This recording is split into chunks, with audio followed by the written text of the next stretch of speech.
네, 저는 LA에서 온 선한청지기 교회 송병주 목사입니다. 벌써 한국을 떠난 지가 꽤 오래돼서 이제 13년, 14년이 된 것 같아요.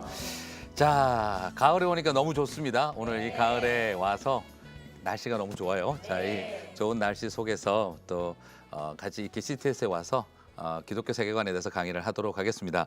자, 오늘 우리 안에 있는 생각들, 우리 안에 있는 여러 가지 또 내가 기독교적인 가치관을 가지고 있는가 그것에 대해서 같이 여러분들과 나누도록 하겠습니다.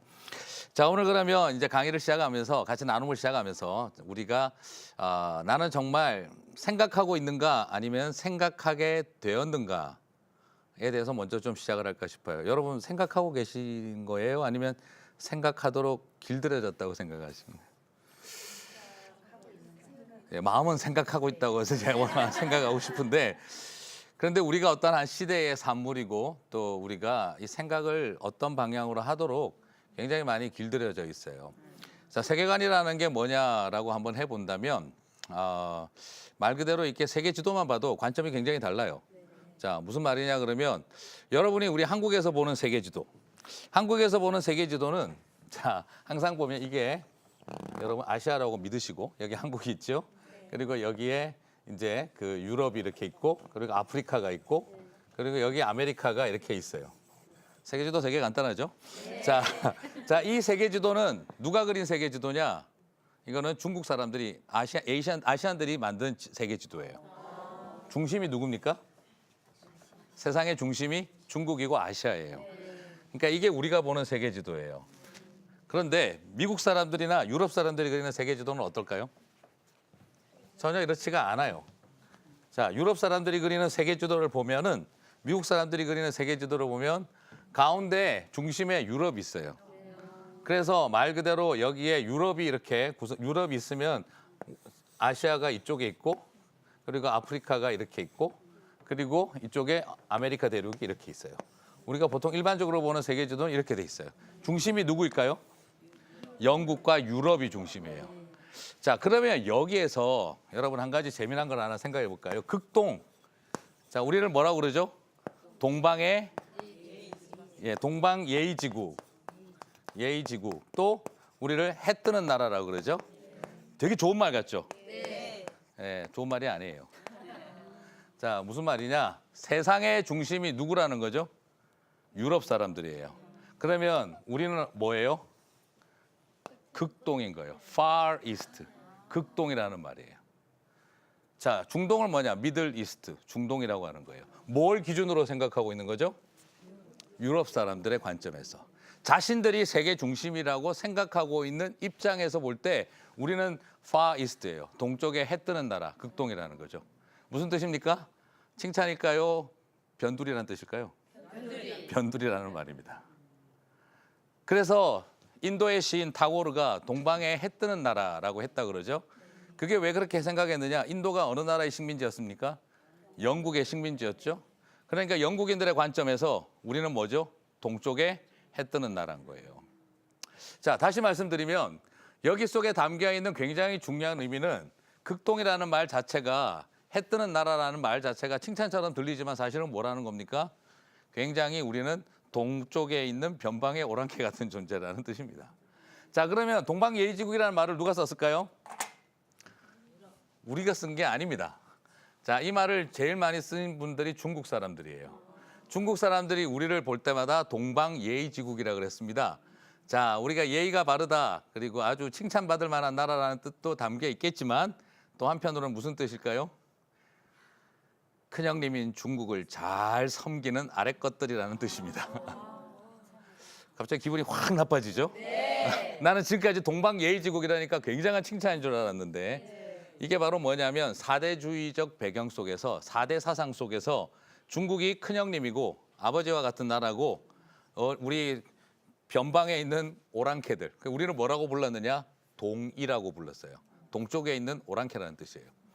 자, 그래서 그런데 다른 나라의 이 만주족이나 몽골이나 이런 사람들은 이렇게 별로 예의가 안 바른데 한국 사람들은 굉장히 형님에게 확실하게 사대를 한다 이거예요.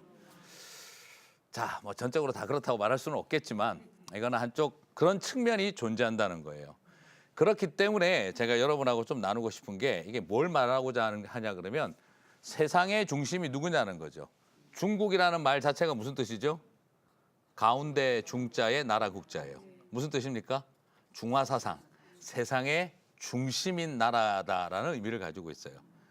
자, 그러다 보니까 우리가 바로 뭐가 되는 겁니까? 동방의 예의지국인 거죠. 누구에게 예의를 다하는? 중국에게, 큰형님에게. 자, 오늘 갑자기 듣고 나니까 기분이 좋습니까? 나쁩니까? 썩 유쾌하지가 않죠. 자, 이게 바로 뭘 말하냐 그러면 결국 세계관이라고 하는 것은 뭘 뜻하냐 그러면 이 세상을 바라보는 기준점, 관점, 내가 어떠한 관점에서 무엇을 중심으로 이 세상을 이해하고 있느냐에 대한 이야기라는 거죠. 자, 그러므로 사실은 어느 틈에 여러분이 좀 살짝 놀랐지만 우리는 동방예의지국 하면서 야, 우리는 참 인정받는 나라구나 싶었는데 알고 보니 그 속에는 4대의 예를 다하고 있다 하는 그런 의미가 되겠고 우리가 해 뜨는 나라라고 해서 굉장히 기분 좋게 생각을 하고 있었는데 다시 생각해 보니까 무슨 뜻이 되는 겁니까? 우리가 동쪽의 변두리라는 거예요. 유럽 사람들의 관점에서. 그래서 유럽과 저기 어디예요? 그 아메리카 대륙을 서방이라고 하고 우리는 극동이라고 부른다는 거죠. 결국은 세상의 기준점이 누구냐에 대한 문제라는 거죠.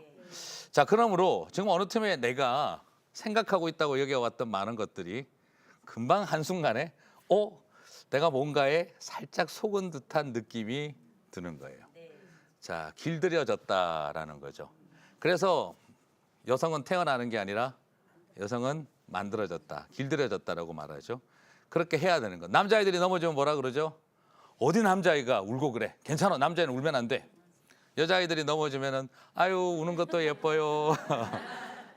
우는 것은 당연한 거고 여자는 그렇게 보호받아야 된다는 논리로 존재하는 거죠. 이처럼 우리 안에 많은 세계관이라고 하는 것이 우리로 하여금 어떻게 생각하도록 우리를 뒤에서 조정, 오퍼레이션하고 있다는 것이 될 수 있다는 거죠.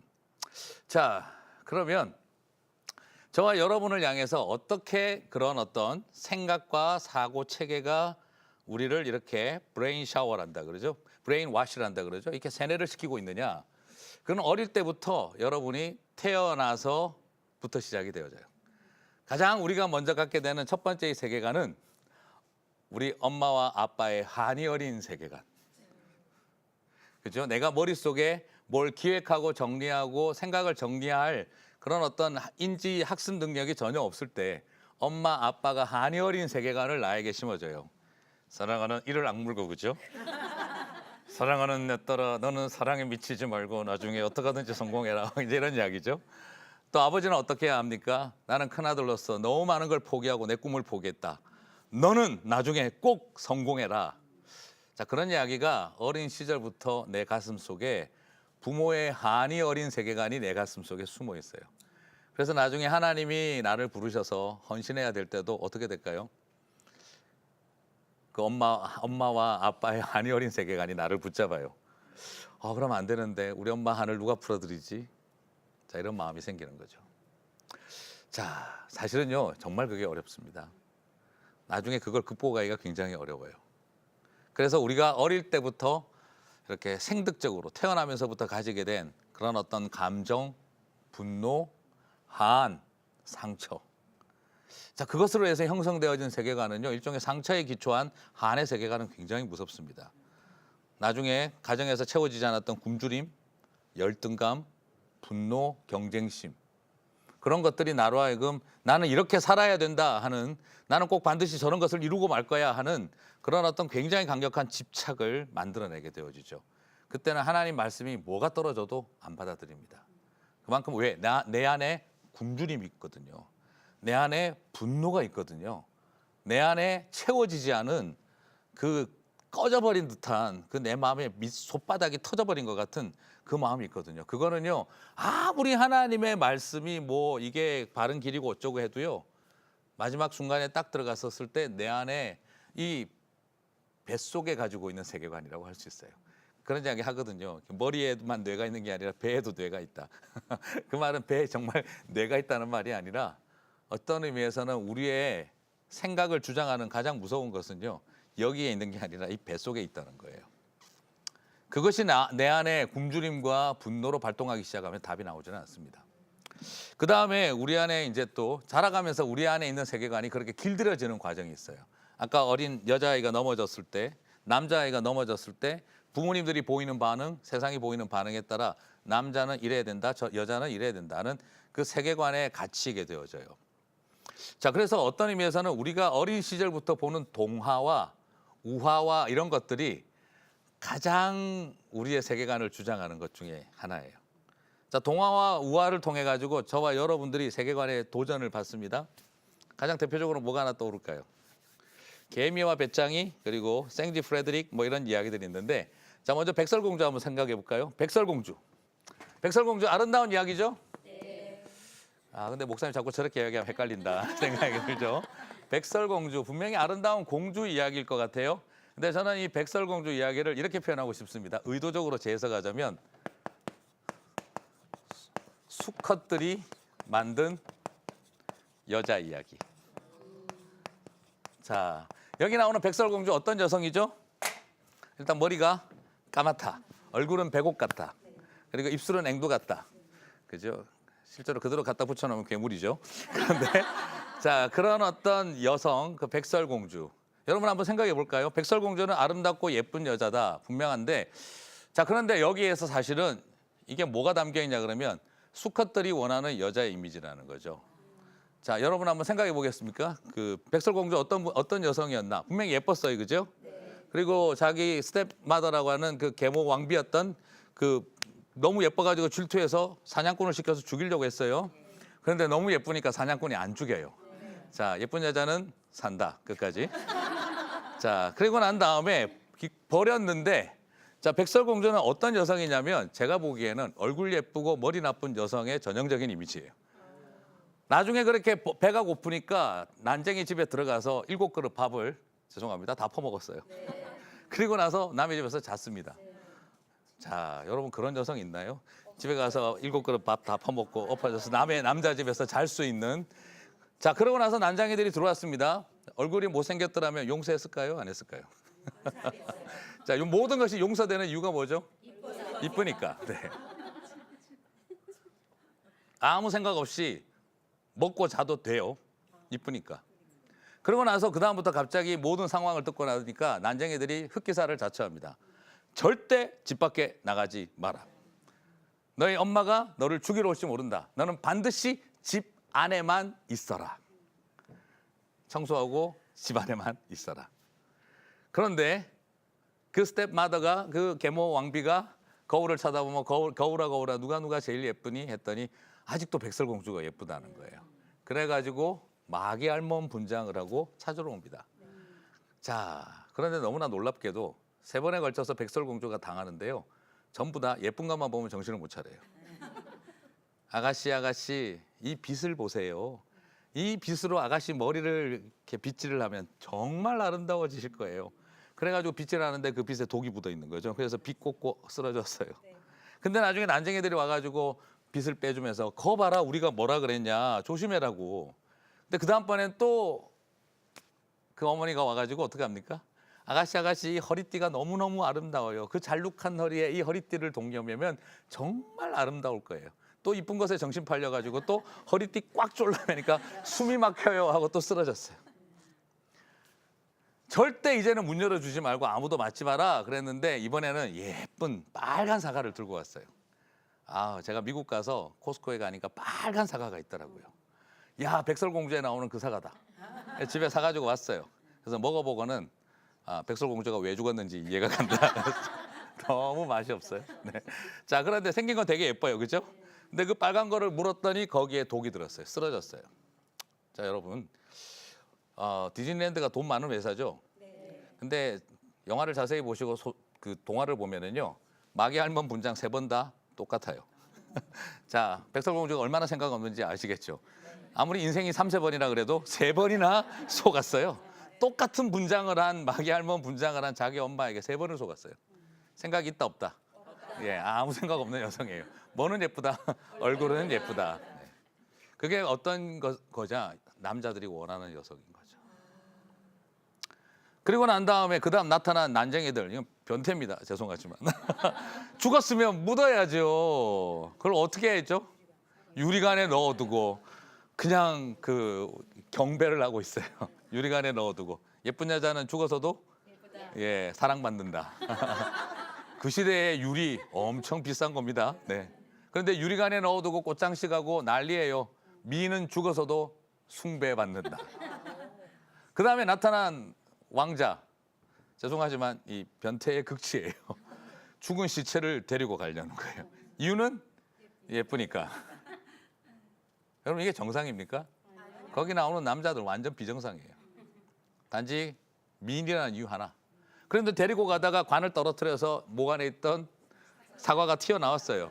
그러자 어떻게 합니까? 데리고 나가서 결혼을 합니다. 거기에 나중에 어떤 결과가 기다리죠? 아름답고 예쁘다는 개념 거의 의미가 없습니다. 그냥 말 그대로 아름답고 그 예쁘다는 게 최고의 가치를 가지고 있습니다. 왕비가 되거나 그 엄마도 어떤 분이에요? 결국 자기가 제일 예뻐야 높은 자리에 올라간다는 거죠. 백설공주에서 여성의 리더십은 백성을 사랑하느냐, 그리고 어떤 사람들을 돌보는 마음이 있느냐, 이런 건 중요하지 않아요. 백설공주에서 왕비가 되고 공주가 되는 최고의 자리는 이유가 다 무엇 때문입니까? 예쁘다는 이유 하나밖에 없어요. 결국 이걸 통해서 우리가 발견되는 게 뭘까요? 이것이 결국 누가 원하는 여성일까요? 그게 남자들이 원하는 여성의 이야기. 그러면서 우리는 어릴 때부터 백설공주 같은 여자아이로 키우고 있는 거죠. 여러분 저는 그 거울의 요정 같은 게 있다고 생각하지는 않아요. 거울의 요정, 실제로 그런 거울이 요정이 있었을까요? 아니에요.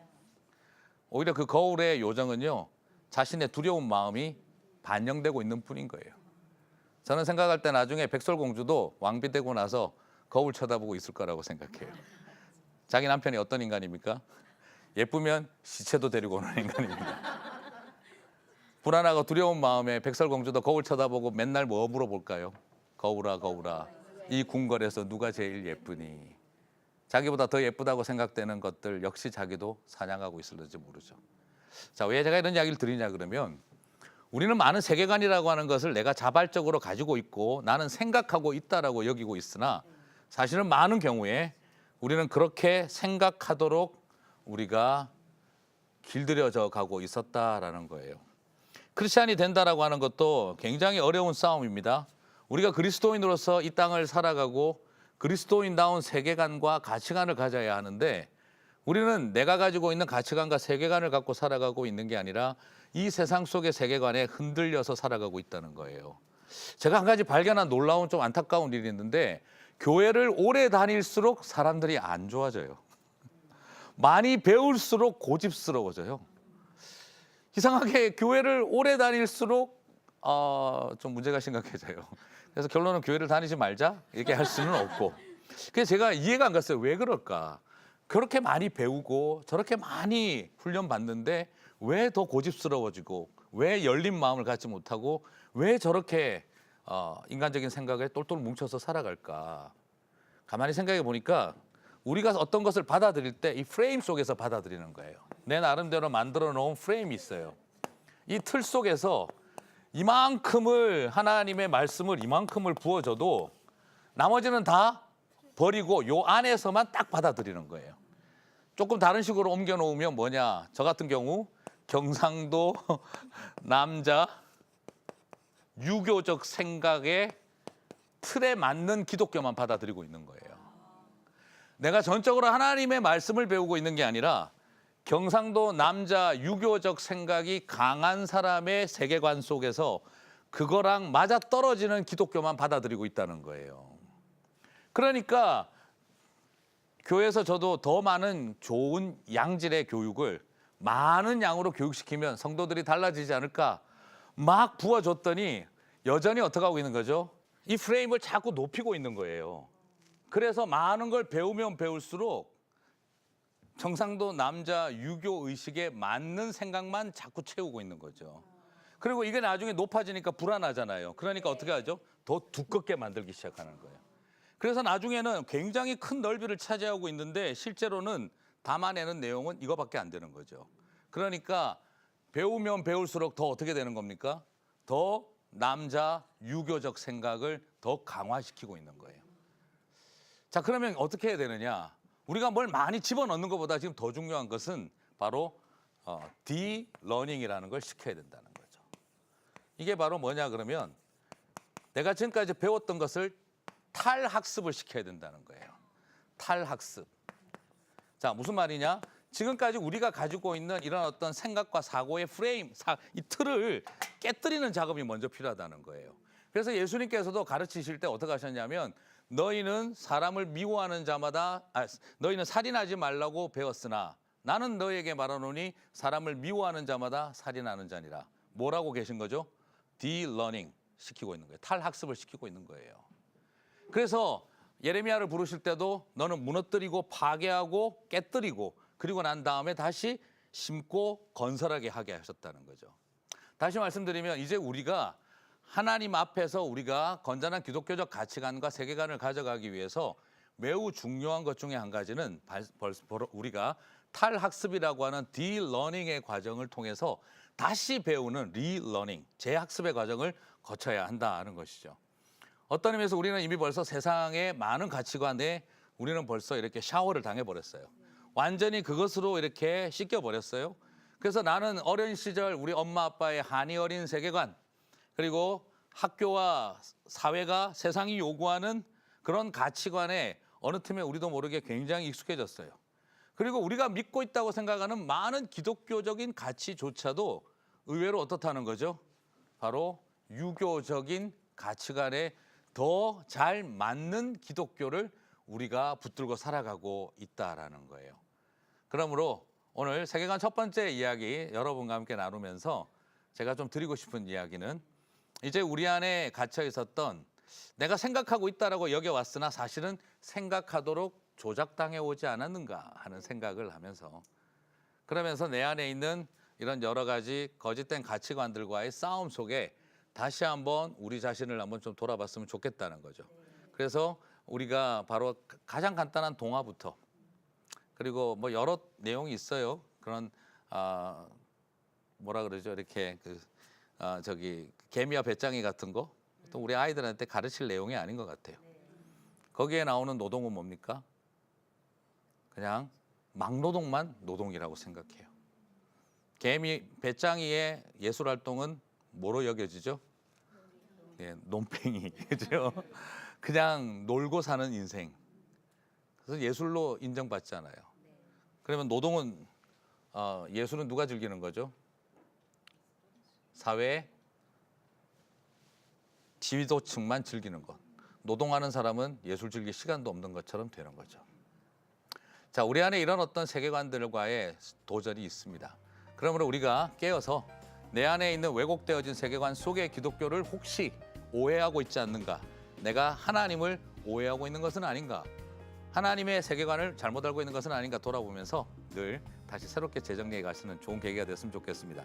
다음 시간에는 이제 이원론에 대한 이야기 그리고 또 우리 안에 있는 그 성경에 여러 가지 나타나는 문화 현상 그리고 왜 우리가 이 세상 이 모양인가를 설명하는 시간을 갖도록 하겠습니다. 첫 번째 강의 잘 들어주셔서 감사합니다. 고맙습니다.